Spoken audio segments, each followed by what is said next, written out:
안녕하십니까. 안산의 대표 황정혜사입니다. 오늘 제 325강은요. 제가 수출이 나와 내국실용장, 구매방향인서의 등등에 의해서 간접 수출할 때 영세율 적용을 어떻게 할 것이냐, 또 수행해서 그 방법에 대해서 말씀해 보겠습니다.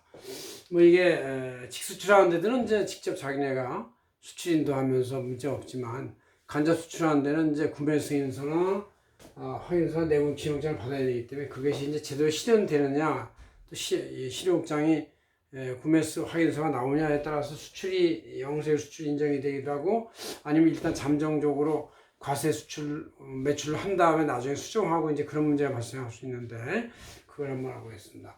이번 달로 이제 일반적으로 수출 확정이 됐다. 그럴 때는 수출면장이나 내국실용장 구매수행해서가 확실히 확보가 됐을 때고, 그때 영세수행해서 교부하면 됩니다. 그죠?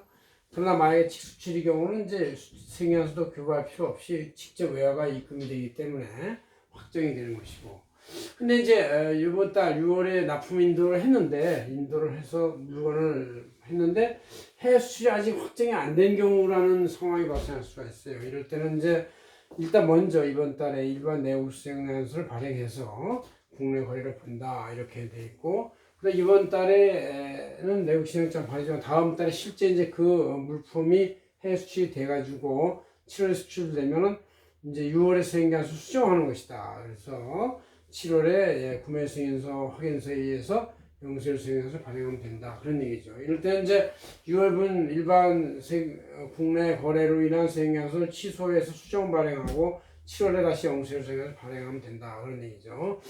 그 다음에 이제 6월에 거래를 하긴 했는데, 조건이 미확정되면 이제 아예 6월 거래는 아무것도 끊지 말고, 외부의 보관 재고로 보면 되는 것이죠. 7월에 영세율을 끄면 된다. 이런 얘기예요. 그래서 6월에 재화 이동되어가지고 있는데도 조건이 미확정되었으니까 6월 매출을 볼 수가 없고, 7월에 영세율로 거래를 확정을 본다. 그런 얘기죠. 그러니까 7월에만 영세율 생겨서 발행하면 된다. 이건 이제 물론 직수출자하고 이제 약간 이 협의가 필요하긴 하지만 그것이 동의된다는 조건 하에서 가능하다. 그런 얘기죠.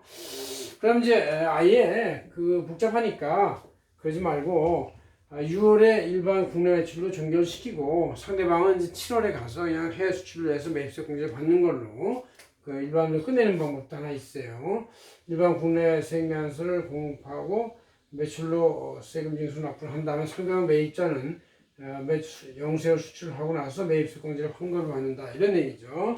그래서 6월에는 일반 수행기한서, 상대방은 7월에 영세율 수출을 확정한다. 이렇게 보면 이제 또 간단한 방법. 그러니까 아예 수출을 확정하거나 아니면 국내 거래를 보거나 아니면 나중에 조건부 수출로 보거나 이렇게 세 가지 중에 하나가 있는데, 다 그때 여러분들이 제대로 끊으면 되고, 이 조건부 확정의 경우는 이제 일반 수행에서 끊은 다음에 나중에 수정하는 절차를 한 번 더 거치면 되겠다. 그런 얘기죠.